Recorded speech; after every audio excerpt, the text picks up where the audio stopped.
Online স্টাডিতে তোমাদের স্বাগত। আজ 10 জুন 2021, আজ 10 জুন 2021-এর টপ কারেন্ট অ্যাফেয়ার্সগুলো নিয়ে আমরা আলোচনা করব, যা এক্সামের পয়েন্ট অফ ভিউ থেকে ভীষণ ইম্পর্টেন্ট। তাই সবকটি প্রশ্ন দেখো, আর আমি চেষ্টা করব যে সবকটা প্রশ্নের সাথে সেই রিলেটেড যেগুলো কারেন্ট অ্যাফেয়ার্স আছে বা সেই রিলেটেড যা জিকে, হিস্ট্রি, জিওগ্রাফি আছে সেগুলো আমি ম্যাপের মাধ্যমেও বোঝানোর চেষ্টা করব। তাই তোমরা কিন্তু সবকটা কপিতে পারলে লিখে রেখো। ওকে, চলো এগোনো যাক। প্রথম প্রশ্ন, শিক্ষা মন্ত্রক পারফরমেন্স গ্রেডিং সূচকের সর্বশেষ সংস্করণ প্রকাশ করেছে। কোন রাজ্য সবচেয়ে কম স্কোর করেছেন? Okay, the education ministry release the latest edition of the performance grading index. Which state is the least performer? কে সেই least performance state? Bihar, West Bengal, Mizoram, Meghalaya. সঠিক আনসার কি? সঠিক আনসার হচ্ছে মেঘালয়। পারফরমেন্স গ্রেডিং ইন্ডেক্সের শর্ট ফর্ম পিজিআই। ওকে, তোমাদের এখানে যা মনে রাখার হবে সেটা হচ্ছে 2000, এটা 2019-এ এটা রিলিজ হয়ে 2019-এর এটা কিন্তু। ওকে, তো এটা 2017 আর 2018-র কিন্তু এখানে পরিসংখ্যানটা দেওয়া হয়েছে, সেই অনুযায়ী কিন্তু এটা পরিসংখ্যান দেওয়া হয়েছে। আচ্ছা, পাঞ্জাব হচ্ছে টপ পারফর্মার, যার স্কোর হচ্ছে 929। আর আমাদের হচ্ছে মেঘালয় হচ্ছে সবচেয়ে লিস্ট পারফর্মার, যার স্কোর হচ্ছে 649।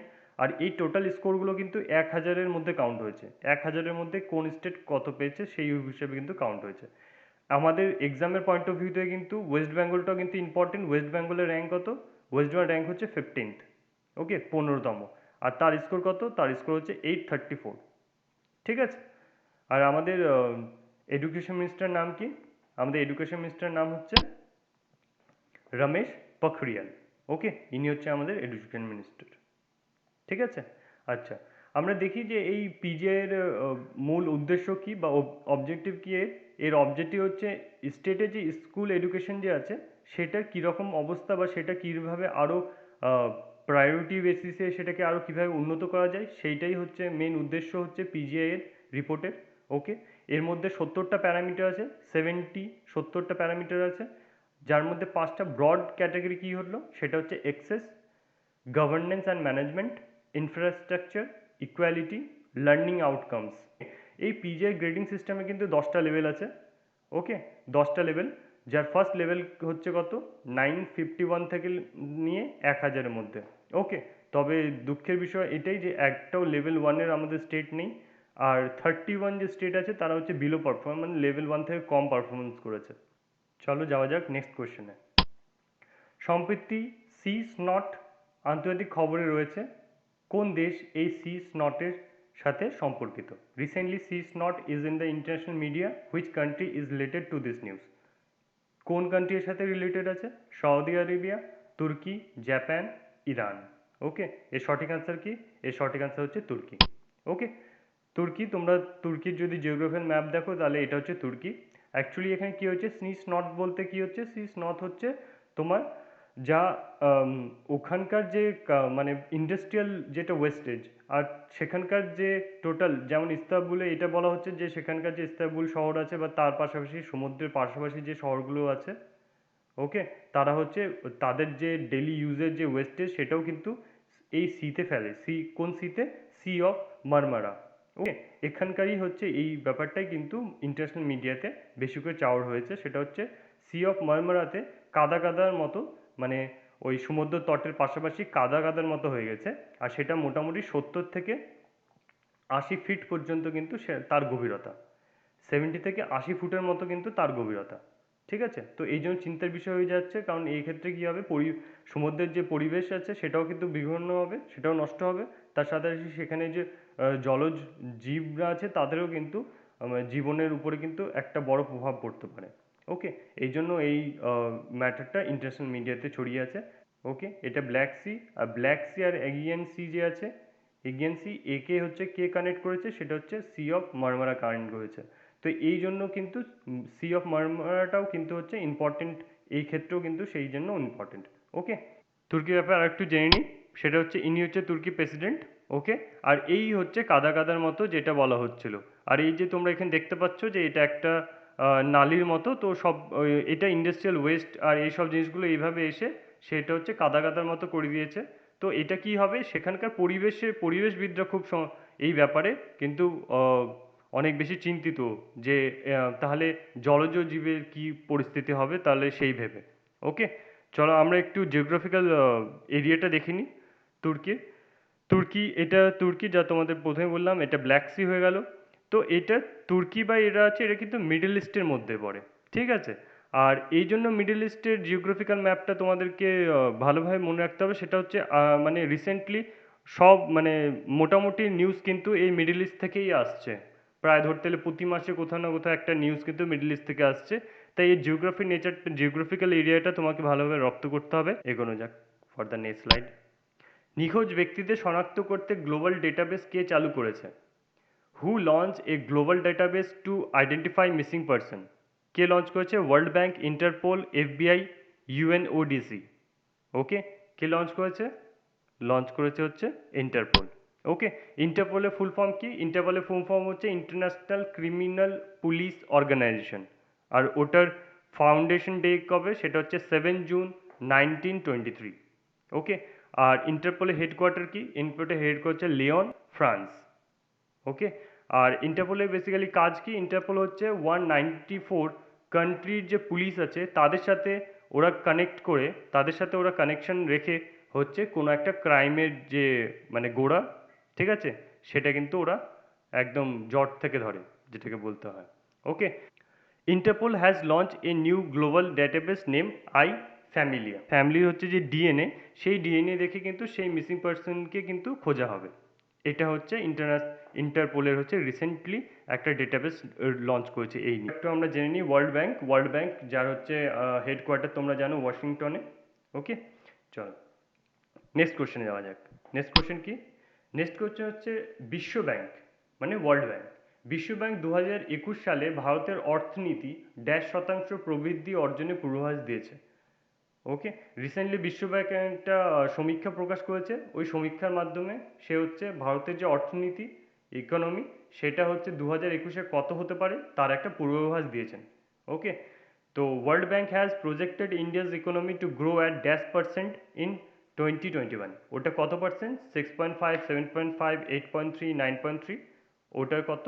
তার সঠিক আনসার হচ্ছে 8.3। এটা হচ্ছে গ্লোবাল ইকোনমিক প্রসপেক্টস। এর মধ্যে আরেকটা জিনিস বলে রাখি, সেটা হচ্ছে 2021-এ হচ্ছে ইন্ডিয়ার যে গ্রোথ সেটা 8.3 যেমন কাউন্ট করা হয়েছে, সেইভাবে কিন্তু ওরা ভেবেছে 2022-এ ইন্ডিয়ার গ্রোথ হবে 7.5, 23-এ সেটা গ্রোথ হবে 6.5। এটা অনুমান করেছে কে? World bank. ওকে, চলো এগোনো যাক, ঠিক আছে। আর হ্যাঁ, ওয়ার্ল্ড ব্যাংকের ক্ষেত্রে কিন্তু ওয়ার্ল্ড ব্যাংকের যে প্রেসিডেন্ট আছে, বর্তমান প্রেসিডেন্ট, তিনি হচ্ছে ডেভিস মালপাস। ওকে, ডেভিস মালপাস হচ্ছে ওয়ার্ল্ড ব্যাংকের প্রেসিডেন্ট। হেডকোয়ার্টার তো তোমাদের বলে দিয়েছি ওয়াশিংটন ডিসি, ইউনাইটেড স্টেট। আর ইয়ে যে প্রেসিডেন্ট আছে তিনি কোন দেশের? তিনি হচ্ছে ইউনাইটেড স্টেট মানে আমেরিকার। ওকে, আর এটা কিন্তু তোমাদের এটা ভুলে যেও না কি ওয়ার্ল্ড ব্যাংক, এটা ভেবো না ওয়ার্ল্ড ব্যাংক হচ্ছে ইউএন এর অর্গানাইজেশন, ইউএন এর ওটা নয়। ওয়ার্ল্ড ব্যাংক হচ্ছে ওয়ার্ল্ড ব্যাংক গ্রুপের অর্গানাইজেশন। ওকে, এটার হচ্ছে ফাউন্ডিং ডে হচ্ছে 1944-এ। নেক্সট কোশ্চেন, নিম্নলিখিতের মধ্যে কে ভারতের এমএসএমই খাতকে সহায়তা দিতে $500 মিলিয়ন প্রোগ্রামকে অনুমোদন দিয়েছে? এমএসএমই এর ফুল ফর্ম কি? এমএসএমই এর ফুল ফর্ম হচ্ছে micro, small and medium enterprises. Okay, এটা কোন সেক্টর কে দিয়েছে এটা? সেটা হচ্ছে United Nations, World Bank, Asian Bank, World Health Organization. এটা দিয়েছে হচ্ছে ওয়ার্ল্ড ব্যাংক। ওকে, সঠিক আনসার কি? সঠিক আনসার হচ্ছে ওয়ার্ল্ড ব্যাংক। এর মধ্যে আরেকটা জিনিস আমার যেটা গত প্রশ্নে বলার ছিল, সেটা হচ্ছে ওয়ার্ল্ড ব্যাংক কিন্তু টোটাল ওয়ার্ল্ড যে যে গ্রোথ হবে সেটা কিন্তু তারা যে এস্টিমেট করছে সেটা হচ্ছে 5.6। ওকে, এটা কিন্তু তার সেই নোটের সাথে কিন্তু লিখে রেখো। ওকে, চলো, আর তোমরা এটা জানো যে যে এমএসএমই যে আছে সেক্টর, এটা কিন্তু আমাদের ইন্ডিয়াতে কিন্তু ভীষণ ইম্পর্টেন্ট। কারণ আমাদের জিডিপির, বর্তমান জিডিপির 2020-র যে জিডিপি, সেখানে কিন্তু তারা যে কন্ট্রিবিউট করেছে এমএসএমই সেক্টর, সেটা হচ্ছে 29%। ওকে, ভাবা যায় 29% করা হয়েছে। যার জন্য এই সেক্টরকে সহায়তা করতে, এই চাঙ্গা করতে সরকার এই পদক্ষেপ নিয়েছে। ওকে, কত? $500 মিলিয়ন একটা প্রোগ্রাম, সেটা অনুমোদন পেয়েছে হচ্ছে ওয়ার্ল্ড ব্যাংক থেকে। ওকে, চলো যাওয়া যাক নেক্সট কোশ্চেনে। নেক্সট কোশ্চেন হচ্ছে দ্য এশিয়ান বিশ্ববিদ্যালয় র্যাঙ্কিং 2021 শীর্ষস্থানীয় 100টিতে কোন ইনস্টিটিউট ভারতীয় প্রতিষ্ঠানগুলির মধ্যে শীর্ষে রয়েছে? Okay, which institute is at the top among the Indian institute in the top 100 of the Asian university ranking 2021? কে কে হবে? এটা সঠিক আনসার কি? এটা সঠিক আনসার হচ্ছে বি, আইআইএসসি ব্যাঙ্গালোর। এর ফুল ফর্ম কি? এর ফুল ফর্ম হচ্ছে Indian institute of science Bangalore. Okay, তোমরা জানো, তোমাদের এই জিনিসটা মনে রেখো কি এই 100 র্যাঙ্কের মধ্যে কিন্তু ইন্ডিয়া কিন্তু 3 র্যাঙ্ক করেছে। 3টে ইউনিভার্সিটি আছে যারা এই 100-এর মধ্যে র্যাঙ্ক করেছে। আর এই এশিয়ান ইউনিভার্সিটি র্যাঙ্কিং 2021-এর টপ 200 হচ্ছে তোমার ইউনিভার্সিটিকে এরা রেখেছে। সেই 200-র মধ্যে ইন্ডিয়া কিন্তু 18টা হচ্ছে ইউনিভার্সিটি আছে। ওকে, আর এর মধ্যে আরেকটা মানে খুব মানে নিউজ এটাও যে টপ যে 2 ইউনিভার্সিটি আছে সেটা হচ্ছে চায়নার। টপ ইউনিভার্সিটির নাম হচ্ছে সিংহুয়া ইউনিভার্সিটি। আর সেকেন্ড যে ইউনিভার্সিটি আছে সেটা হচ্ছে পেকিং ইউনিভার্সিটি। নেক্সট কোশ্চেন হচ্ছে 67তম জাতীয় চলচ্চিত্র পুরস্কার 2021 সালে পরিবেশ সংরক্ষণে সেরা চলচ্চিত্রের পুরস্কার নিম্নলিখিত চলচ্চিত্রের কোনটি পেয়েছে?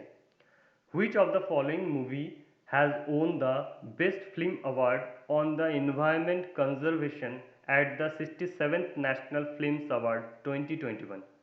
কে পেয়েছে? World burial, mother earth, capital, NEFA. Okay, কে পেয়েছে সেটা?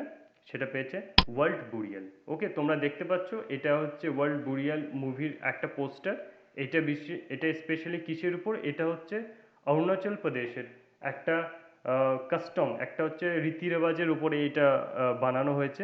তারা কি করে? তারা হচ্ছে অরুণাচল প্রদেশের কিছু এক জনজাতি আছে, বা তারা কি করে, কোনো মানুষ মারা গেলে তার যে দেহে যে মানে তার যে মাংস আছে, মানে তার বডি থেকে মাংস কেটে কেটে তা হচ্ছে নদীতে ফেলে দেয়। ওকে, তো এইটা কিন্তু তোমরা ইউটিউবেও একবার দেখে নিতে পারো, এটাতে তোমাদের মনে থাকবে ভালোভাবে। ওকে, আর ওয়ার্ল্ড বুরিয়ালে যে তোমার ডাইরেক্টর, তিনি কিন্তু বাঙালি শান্তনু সেন। ওকে, চলো এগোনো যাক ফর দ্য নেক্সট কোশ্চেন।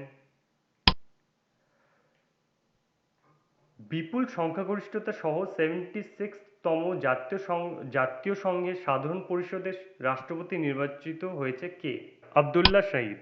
ওকে, ইনি হচ্ছে আবদুল্লাহ শাহিদ। ইনি হচ্ছে minister of foreign affair of Maldives. মালদ্বীপের minister of foreign Abdul Shahid.